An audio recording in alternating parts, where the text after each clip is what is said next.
But not anymore. We don't need religion anymore. It's creating fear, it's creating fights, wars, separation, divisiveness. So,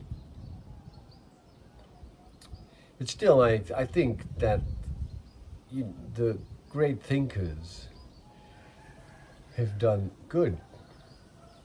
They wanted to do good. They wanted to give something to the people to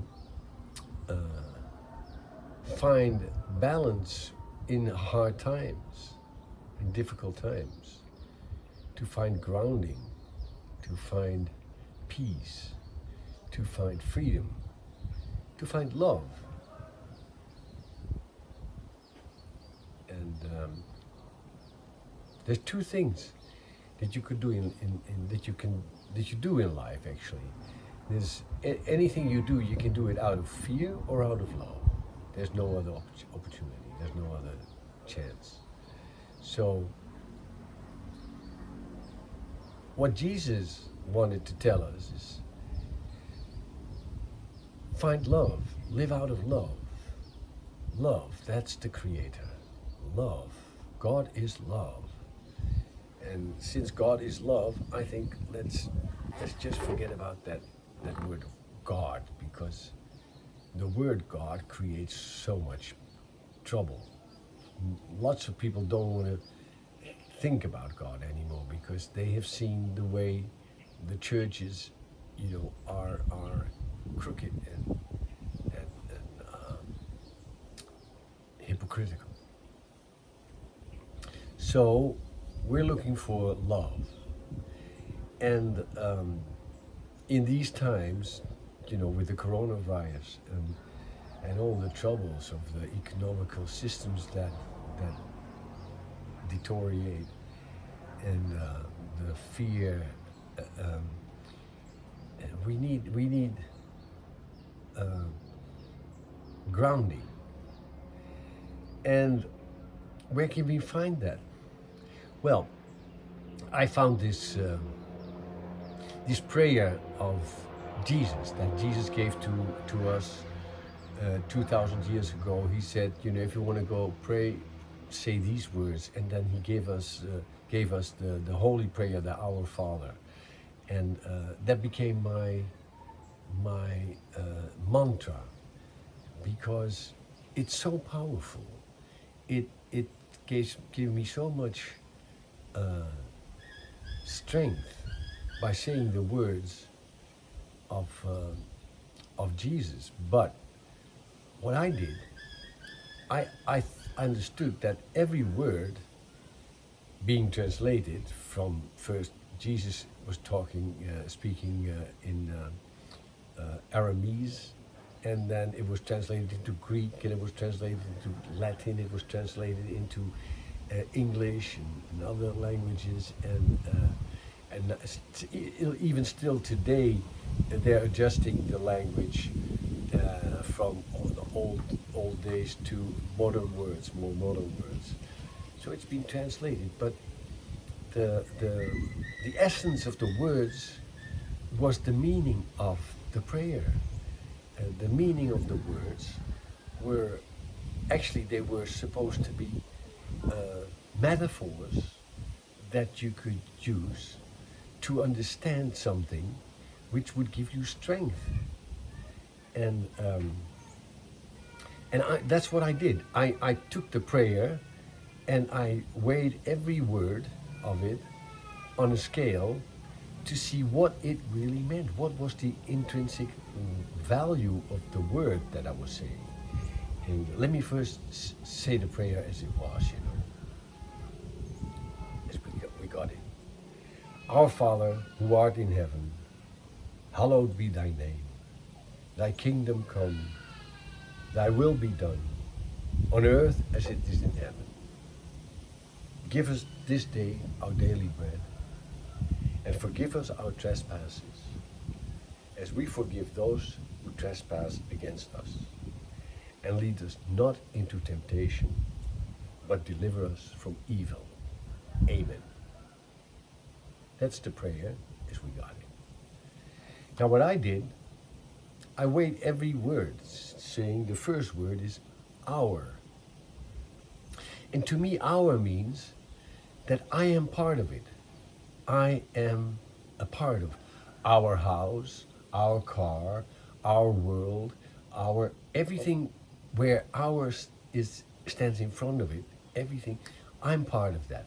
That's a nice feeling, because now I understand that I'm not on my own. I belong to more. I belong to, in this case, the Father. Well, Father, what is Father? What does Father mean? Father is actually, physically, my first connection to the past. Like I came out of my father and my mother, but because Jesus lived in a paternalistic community, he chose the metaphor father to explain where we come from. We come from a development which has been billions of years going on. It's from the very first start in our perspective. Let's say the Big Bang. From the Big Bang on, finally, here I am. This is my body. This is what it is, and it came out of that long history of development. So Father means to me where I come from. I am part of where we come from. We come from the Big Bang. It started there, and then slowly, the whole universe was created, and the Earth and the other stars and human beings, plants, everything. It took billions of years before I was here on Earth.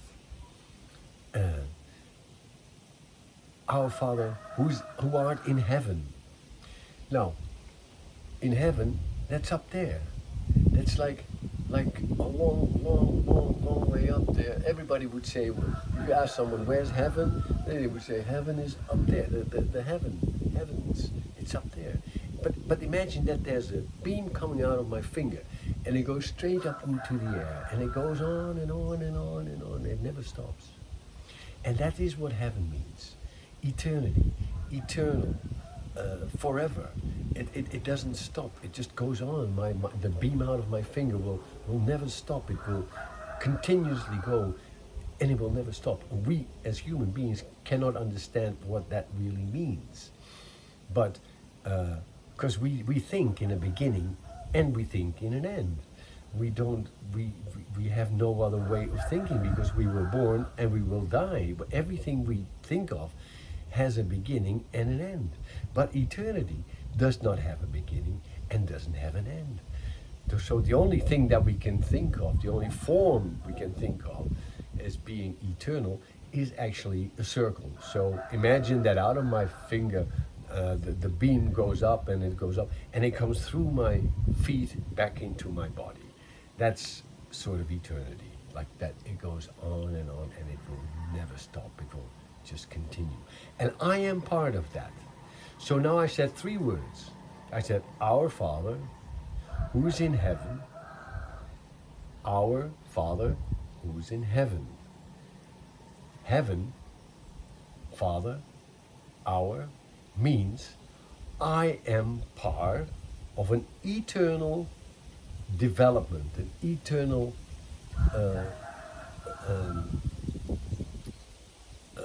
creation, of an eternal evolution. That's what I am. So that's nice to know, because now I know that I'm part of something. I'm not on my own. I came from a long distance. I didn't create myself. It was not just by accident that I came on this earth. It took like billions of years before I was here.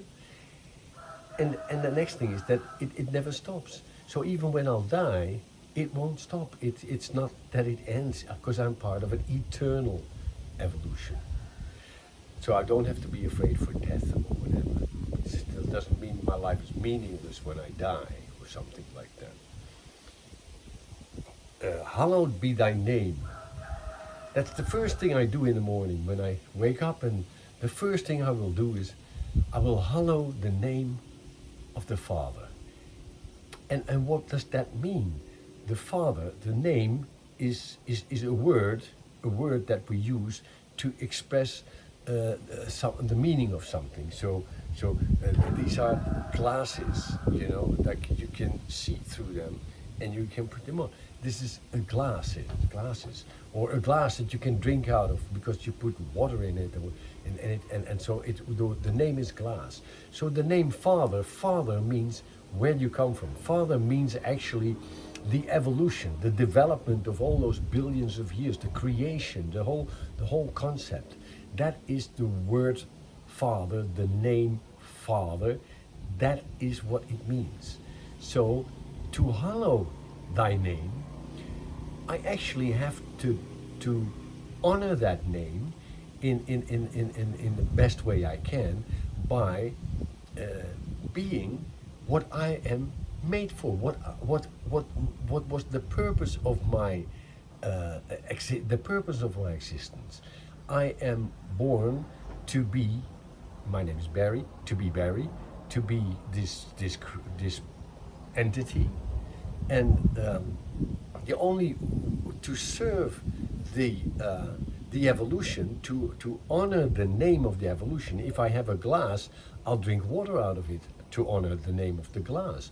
If I honor the Father, I'll be what I was made for. That took billions of years to put me here, and I'm here for a reason.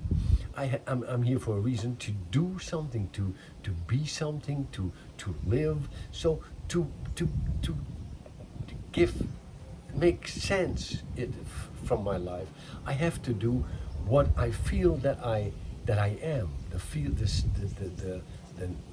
The purpose of my life. That is what I have to express. That is I have to be. And if I am that, if I am what I'm made for, what I'm created for, then thy kingdom will come. The kingdom is, like a king has a kingdom. He has created expansion. And so in the end, the evolution wants to expand. And the only way it can expand is by me being a human being that is developing himself to be the next step in the evolution.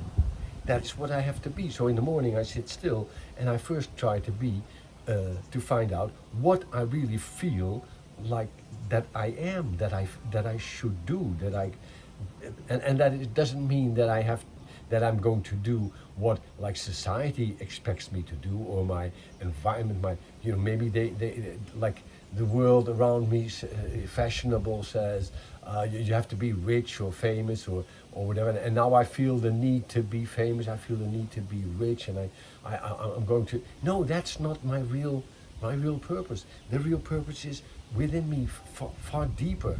And if I am that purpose, if I am that sense, then thy kingdom will come. Then the next step in the evolution will come. So that's nice to know. Then, but even I might think, Jesus, what am I? What is it good what I feel? Is it honest? But I know it's not my will. It's thy will that will be done. It's the will of the evolution. I am part of the evolution. So my will is something that was given to me by the evolution, and that is what I have to do. And it's the will of the evolution that in the end will be done. And so I can go on and do my thing in the morning. I will hallow thy name by being who I am. Then thy name will be done on earth as it is in heaven. Well, earth is like the globe with water and air and oxygen and earth. It is the place where humans can exist. It means that took billions of years before the earth was that it was possible for humans to live on the earth. And now it is possible. And now I am a human being on that earth. The earth means actually here and now. It means You're here and now on this earth, and thy will be done here and now and in heaven, which means eternity, eternally, it for forever, and that is what it means, earth and heaven. Then I ask, give us today our daily bread. Well, bread in this sense means, what do you need? Anything you need. It's a metaphor. It stands for anything you need. It could be pain, it could be fear, it could be love, it could be excitement, it could be there's so many things in life that you might need. Pleasure, joy, sadness, anything that you might need today to be able to grow, because you need things to grow. Sometimes you need pain to grow. A baby has pain in his belly when he grows. You need the pain to grow sometimes. You need also the pleasure to grow. And you have to grow because that's the need of the evolution. So that's what you will do. And you ask for, give us today our daily bread. So the different thing, but I only ask for today. Then the giving is not like, oh Jesus, I'm not gonna get what I need. No, you will get what you need, just like the trees and the plants and any animal. Everything gets what he needs every day. But the giving in this sentence means, I can have it, I can accept it, give it to me. Just don't worry, I can accept it, I can have it, I can work it out. So give us our daily bread today. That is what it means, like, okay, I'll accept whatever I'll need today to be able to grow. And I'll be content with it. I'll be accepting that. Then we say, and forgive us our trespasses. Well, trespasses is something that from the past. It's like something that you don't have trespasses in the future. It's like something from the past, something that you have done in the past, or something that, but we have to forget the past to be able to grow to the future. That is what we need. We have to forgive what we had in the past. We have to not think about it anymore. What happened a minute ago is gone, is past, it's over. You have to do it from now on in the future. You have to develop. So to be able to be free to develop in the future, you should not be held back by the past. So that is what it means.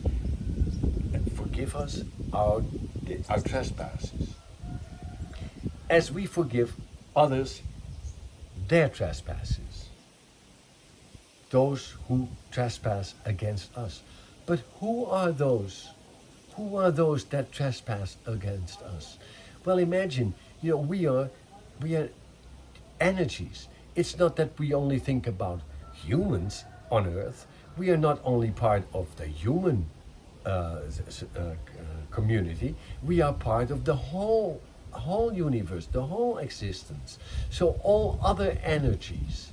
So if we forgive others, if we forgive those who trespass against us, those are every other energy in the universe. So that means, like, if I have a glass, and this glass that has like the sort of the obligation to me that I can drink out of it. It's like the glass.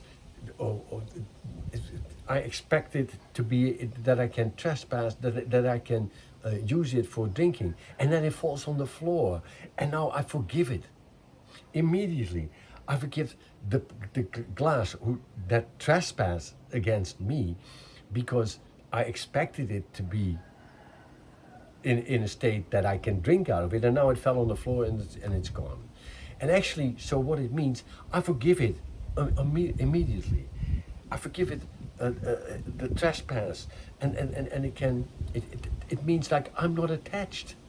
Anything that wants to leave from me, any energy that leaves from me, I will forgive. that is what it means. It's like what Buddha also said. Like, so don't be attached. That is what that sentence means. So if I'm not attached, I'm free, because that is what I try to establish, my freedom to be able to love. I want to be able to love. And so the prayer gives me, in the end, the freedom to love. And therefore I have to conquer fear.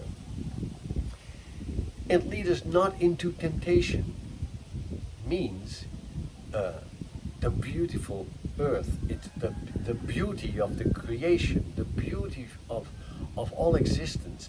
It's so tempting, that, like, oh, I would love to be a bird, or I would love to be a fish, or I would love to be like him or like her, but I am who I am. And this is what the prayer says. No, don't try to be anything else than what you are. You are perfect the way you are. You don't have to be tempted to be something else. You just have to be who you are. And if you are who you are, then it will be all right. You will be free. You will develop yourself, and you will add to existence. You will add to the creation. And the last sentence of the prayer is, but deliver us from evil. And that is the whole thing. That is what the whole prayer was about. We are trying to be free, to love, and the evil, all evil in the world, all evil develops out of fear. There are all these different elements in life, but fear is the evil that we are fighting. If we can live in love, then there won't be any evil. Only love is the creator. God is love. So we try to be love. And therefore we have to overcome fear. We have to deliver us from evil, we ask. So evil is another word for fear. What comes evil, we have to get rid of the evil. And if we are, then at the end of the prayer, we realize, hey, we are free to love. And that is what Jesus wanted to tell us. And if we are free to love, we accept where we are, how we are, the situation we are in, and we just take it the way it is. And sometimes we feel pain because that's the way it is. And sometimes we feel joy because that's the way it is. And it's just the way it is. And that's the way you have to accept it. And once you accept it the way it is, that's the first situation out of which you can develop freedom. You can feel free. And that's what all things in the universe are looking for. Water looks for freedom. Air looks for freedom. If you contain water or you contain air, and there's a hole somewhere where it can escape, it will escape. And this is what humans also try. They want to be free. Humans want to be free. Free from what? Free from containment, in fear. Free from that. And that is what the prayer means, and that is what it eventually gives us. Freedom to love. The prayer, the holy prayer that Jesus gave us. This is the meaning of the words of the holy prayer. And I hope that by explaining that to you, that the next time you'll pray this prayer, that you feel relieved, that you feel, yes, this is what I wanted. This is what I was looking for. Freedom to love my life. Amen. Amen. I hope you enjoyed it, my explanation. And I hope it's going to help you too, like it helps me. Every day, every morning when I wake up.